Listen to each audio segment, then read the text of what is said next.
नमस्कार, मी स्नेहा तुमचं सगळ्यांचं आणखी एका नवीन व्हिडिओमध्ये खूप मनापासून स्वागत करते। तर हा व्हिडिओ आहे शनिवारचा आणि मी चालले होते रुईला। शनिवार होता, हाफ डे असतो, तर मग दुपारपर्यंत कॉलेज केलं आणि मग दुपारून निघाले होते रुईला। निखिल आला होता घ्यायला आणि राज घरामध्ये होता बनियनवरती, तसाच गाडीत टाकला कारण आम्ही नॉनस्टॉप जाणार होतो। मग घरी गेल्यानंतर मम्मीने काढले हे आंबे। आता ह्याच्यामध्ये जे काही पिकलेले आहेत आणि जे काही न पिकलेले आहेत ते सेपरेट करत होते। आणि मग दुपारी सगळ्यांनी भरपूर आंबे खाल्ले आणि मग संध्याकाळी ऊन कमी झाल्यानंतर सगळे गेलोत वरती घासाच्या शेतामध्ये। आता रातचा आणि आदिरातचा हा फेवरेट खेळायचा पॉईंट, तर मग इथं माती खेळायला भेटती, चिखल खेळायला भेटतो। आणि आज ते चिखल खेळत होते कारण त्यांना जो सुट्टीचा उन्हाळ्याच्या सुट्टीचा जो अभ्यास दिलेला आहे त्याच्यामध्ये काही ॲक्टिव्हिटी दिलेल्या आहेत, काही अभ्यास दिलेला आहे। आजची ॲक्टिव्हिटी होती 10 चिखलाचे लाडू बनवायचे। तर राजने त्याचे बनवले होते, आदिराजला एवढे जमत नव्हते, मग त्याचे राणी बनवत होती। आणि आत्ता मम्मीचं ऑपरेशन झालेलं त्यामुळे राणी आणि आदिराज रुईलाच आहेत। मी सॅटर्डे संडे जाते येते। आता राजला पण सुट्ट्या आहेत, मग त्याला पण राहायला मिळतं। एकदा का शाळा सुरू झाली की मग रुटीन सेट झालं की मग परत यायला जमत नाही। म्हणून मग मला पण आता मम्मीच्या ऑपरेशनचं निमित्त आहे तर येते। सोमवारी मी परत जाणार आहे। म्हणलं 2 दिवस त्याला पण राहायला मिळेल, खेळायला मिळेल आणि इकडं कसं रुईला चिखल माती खेळायला मिळतं, तर मग त्यांना रुईला आवडतं। आणि संध्याकाळच्या वेळेला वरती घासात पण छान वाटतं। तर हे राणीने आदिराजचे 10 लाडू बनवले होते। आणि आता उन्हाळ्याच्या सुट्ट्या आहेत तर चुलत बहिणी वगैरे पण सगळ्या आलेल्या, त्यांची मुलं वगैरे अशी त्यांची 5-6 जणांची चांगली टीम तयार झालेली आहे। मग संध्याकाळी घरी गेलो आणि आज रात्री बनवली होती सोयाबीन चिल्ली। तर आता इथं सोयाबीन चिल्लीसाठी सोयाबीनला कॉर्नफ्लॉवर वगैरे लावले। तर आधी लेकरांसाठी बिना तिखट केली। सोयाबीन आधी बॉईल करून घेतलं, मग त्यातलं पाणी काढलं, त्याच्यामध्ये मीठ आणि मॅगी मसाला टाकला आणि मग त्याच्यामध्ये कॉर्नफ्लॉवर मिक्स केलं आणि मग लेकरांसाठी केलं आणि मग बाकी तिखट त्याच्यावरती लाल तिखट टाकलं होतं। ते आता तळायला घेतले होते आणि मग त्याला कांदा, शिमला मिर्च, सोया सॉस, केचप अशी त्याची सगळे सॉसेस मिक्स केले होते। खायला खूप मस्त झाले होते।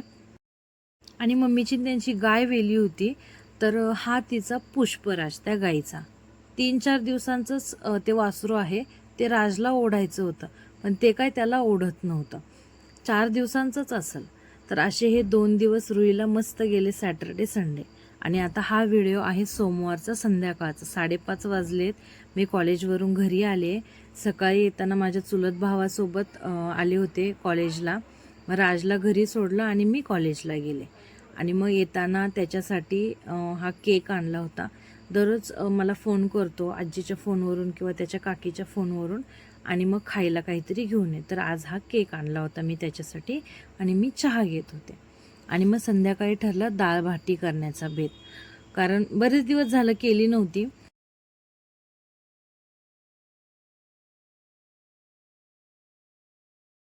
तर आता इन्स्टंट डाळ भाटी जर करायची असेल तर तुम्ही आधीचे जर व्हिडिओ पाहिले असतील तर तुम्हाला माहिती मी काय करते, गव्हाचं पीठ आणि रवा एकत्र मिक्स करते।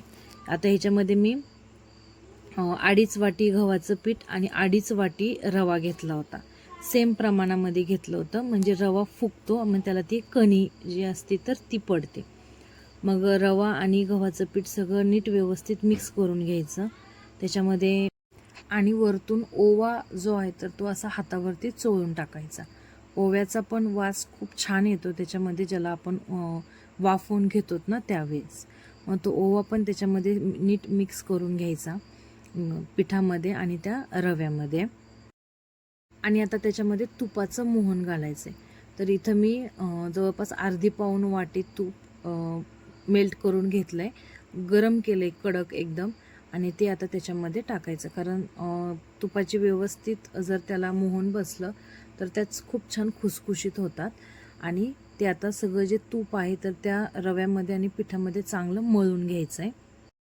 ते तूप गरम आहे त्यामुळं मी त्याला चमच्याने मिक्स करते उलटण्याने, आणि सगळीकडून मिक्स करून घ्यायचे। सगळ्या पिठाला ते व्यवस्थित लागलं पाहिजे। आणि मग नंतरनं असं हाताने मिक्स करायचं आहे आणि असं चोळून घ्यायचं आहे हातावरती, म्हणजे सगळ्या पिठाला जे तूप आहे ते व्यवस्थित लागल. तोपर्यंत गॅसवरती पाणी गरम करायला ठेवायचं आहे आणि गरम पाण्यामध्येच हे पीठ मळून घ्यायचं आहे. आता ते तूप मिक्स होत होतं तोपर्यंतच मी पाणी गरम करायला ठेवलं होतं आणि आता ते पाणी त्याच्यामध्ये मिक्स करायचं.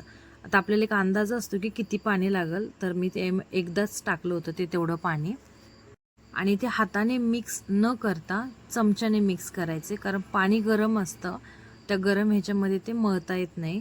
सगळं पीठ आधी पाण्यामध्ये व्यवस्थित मिक्स करून घ्यायचं आणि मग नंतरनं हाताने त्याचा गोळा बनवायचा.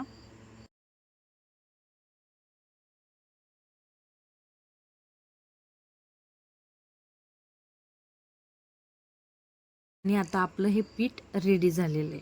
आता गरम पाण्यामध्ये मळल्यामुळं रव्याची जी कणी असते तर ती फुगते आणि मग आपण त्याला वाफवल्यामध्ये आणखी ती फुगते. मग छान असे खुसखुशीत आणि थोडेसे जाळीदार भाट्या होतात. तर आता ह्या अशा आकाराच्या करून घ्यायच्या आहेत. कोणी कोणी गोल पण करतं, पण मी अशा वड्यामध्ये करणार होते म्हणून मग असे करून घ्यायचे कुकरच्या भांड्याला लावण्यासाठी.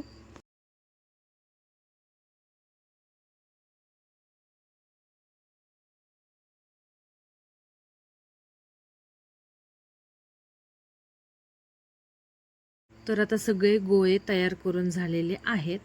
कुकरमध्ये थोडंसं पाणी टाकायचं आहे, त्याच्यामध्ये थोडंसं लिंबू टाकायचं आहे आणि हे जे भांडे आहेत कुकरचे तर त्याला थोडंसं तेल लावून घ्यायचं आहे, म्हणजे त्या भाट्या त्याला चिकटत नाहीत.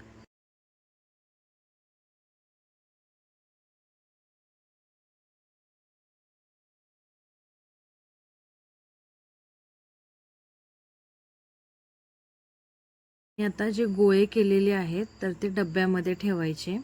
कुकर गॅसवरती ठेवायचं आहे, म्हणजे त्याच्यामधलं जे पाणी आहे तर ते गरम होईल. आणि आता हे जे गोळे आहेत ते एक एक करून सगळे डब्यामध्ये ठेवून द्यायचे.